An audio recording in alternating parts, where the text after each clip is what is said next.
Vă salut! Vreau să vă aduc în atenție oferta noastră pentru gama de gresie și faianță. Noi pe platforma fobextools.ro avem o gamă special creată pentru cei care lucrează în amenajări interioare și iată avem teritoare de gresie, avem foarte multe consumabile, cleme, distanțare. Iată, avem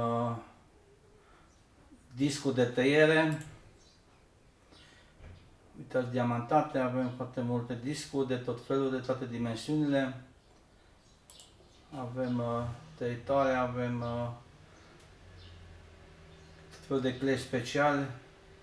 Iată, teritoare de gresie, de tot felul, de toate mărimile și încă la prețuri foarte bune. Iată discuri, iată distanțare.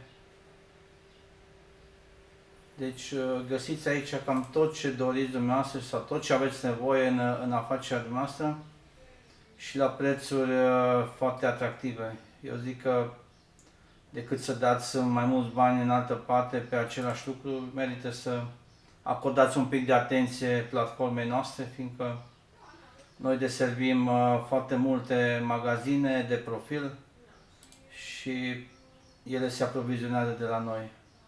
Iată și o mașină electrică de tăiat gresie umedă, 125 mm de la firma Iato. Iată, aici sunt și carote circulare, diamantate.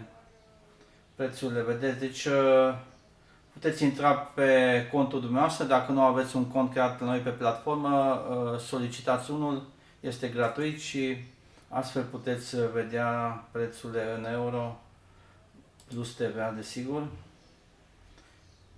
Produsele vin în 3 zile, direct la dumneavoastră la ușă, le puteți comanda direct la noi pe site și ele vin în 3 zile prin curierat rapid, direct la dumneavoastră la adresă și le plătiți ulterior prin virament bancar pe factură românească, în lei, plus TVA, deci nu aveți nicio altă problemă. Vă mulțumesc!